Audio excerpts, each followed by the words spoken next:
I recently moved into a new shop, and with the extra space, I can finally have something that I never could have at the other shop because it was just too small. I finally made an Outfeed table / assembly table. After all these years, I finally have one.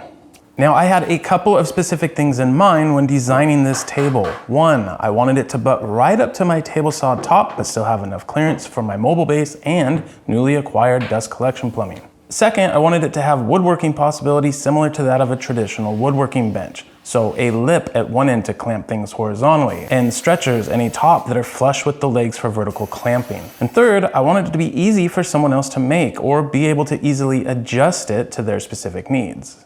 In fact, I wanted it to be so easy for someone else to do that I actually took the time to learn SketchUp enough to be able to make plans for you guys. So we have legit plans on the website now. These are not my old hand-drawn sketches that I've done in the past because I didn't know how to use a computer.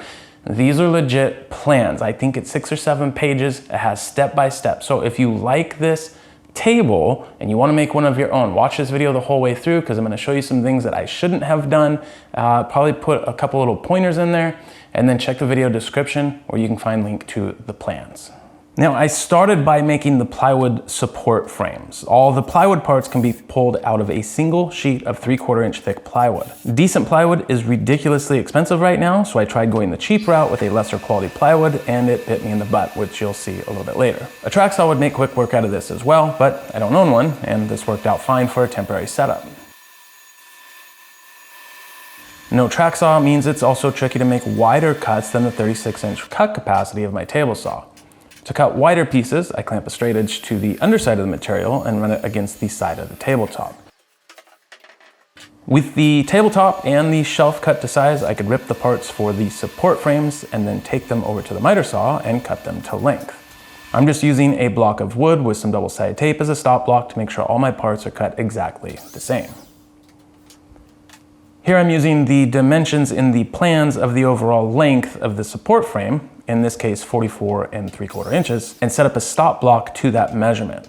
Then I place 2 pieces of this same material in between my stop block and the piece that I'm cutting, and then I proceed to make my cut. The measurement for these cuts is in the plans, but that's based off of 3/4 inch material, and of course traditionally plywood is not actually 3/4 of an inch. So cutting to the outside dimension instead with those 2 pieces against the stop block will compensate for the material thickness difference. This is an extra step, but it always ensures that everything comes together perfectly when it comes time to assemble.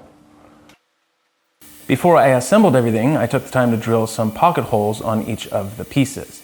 These will be used to secure the shelf and the tabletop to the support frames. If you were going to assemble everything with pocket hole screws, this is of course when you would want to drill those holes too.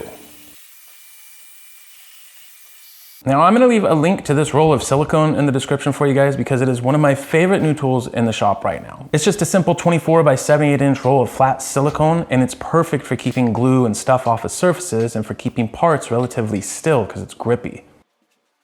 I opted to use glue and brad nails to assemble the frames and then come back and countersink screws to tighten everything up. Like I said before, you can obviously use pocket hole screws here instead. I just chose to do it this way for some reason. I used a piece of plywood to space the center pieces 14 inches from the ends. Not only does this give me uniform spacing, it helps square everything up as I secure the parts in place. After the frames were complete, I gave them a light sanding to clean up the splinters and make it a little easier to install them in the table base later. Speaking of the table base, this is when I would start cutting up material for the legs. All the solid wood parts can be made out of like 5 10-foot 1x6s and a 10-foot 1x4. I opted to use ash for my build, so I milled up all my lumber first off camera to spare you the agony of watching me joint and plane and size lumber. I did, however, use the table saw with a stop block to get them all to identical lengths. For some reason, I decided to assemble the legs first and then attach the stretchers, and it would turn out to be a curse and a blessing, and you'll see why here in just a minute. The plans do call for more of a foolproof way of doing it.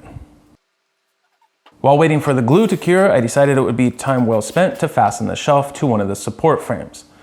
I was still a little unsure about this cheap plywood though, so I screwed it down from the top thinking it might just be a temporary thing.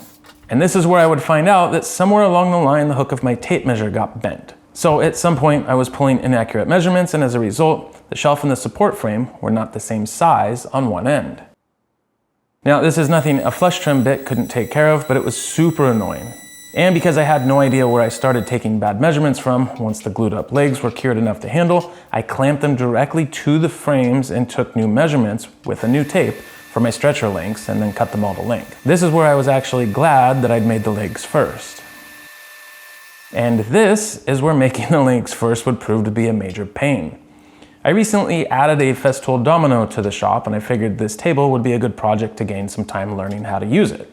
Making the legs first made laying out the stretchers quite cumbersome because of the awkward shape of the legs, so there was a lot of setting up, laying it out, turning everything around, setting it up, laying it out. 10 out of 10 do not recommend doing it this way. What I should have done, and what I put in the instructions in the plans, is to assemble each end and side first, and then join them all together. So basically 1/2 of a leg at each end of 2 stretchers all the way around, essentially making 4 panels, and then attach the 4 panels together. In the end, this will yield the exact same result, but it's pretty foolproof regardless of the joining method used. It also prevents the uncomfortable awkwardness of having to assemble the entire thing together at once, hoping everything goes right and you don't screw everything up. Luckily, all worked out well, and I can chalk this one up to a learning lesson.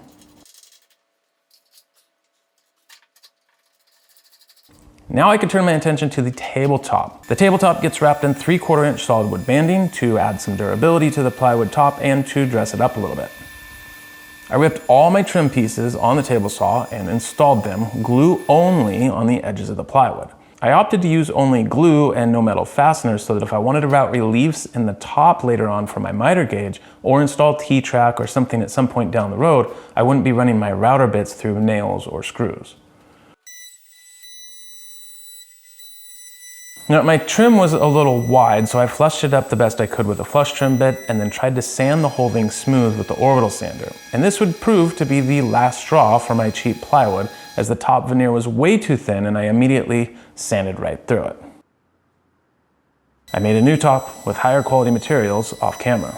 Then I broke the edges of the new top with the chamfer bit and got it ready for finish. Now, a lot of you are going to say I'm crazy for this, but I'm using Rubio Monocoat to finish this table. I have a couple of reasons for using a higher end product on this table, and one is that I like to try out new things on shop furniture, because I'd rather screw up a piece of shop furniture by using something new instead of a build that's going into a home. And this was my first time using Rubio, so this was a good project to try it on. It'll also give me a way to really figure out how durable it is and get to really know the product's pros and cons, because this table will be one of the most used things in my shop now. The other reason is that I basically live in my shop, so if I have an opportunity to make something look extra nice in the space I spend the majority of my time in, I'm probably going to take it. Alright, so now to put this whole thing together. I rolled out my handy dandy silicone mat again and clamped a stop to the back of the table to keep it from accidentally pushing that table too far forward. Then, with the table on its side, I pushed the shelf assembly through the bottom of the table base. Once the top surface of the shelf was flush with the top surface of the stretchers, I clamped it all together and countersunk screws from the inside to attach it to the table base, making sure that everything stayed square as I went. The last step is to install the top. I dropped the other support frame in from the top of the table and basically used the same technique to attach the base, but this time I flushed it all to the top of the stretchers before screwing it into the base. Then I flushed the edge of the tabletop up with the front and leftmost side of the base, clamped it down, and screwed it all in utilizing those pocket screw holes that I had drilled previously. It's important not to tighten the screws too much though, because depending on the quality of the material and how deep you've drilled the holes, the screws can go too deep and pierce through the top of the table. So there you have it, a still simple yet slightly more thought out version of the classic Outfeed assembly table. The only thing left to do is put some adjustable feet and wheels on it, but I'll save that for the next video.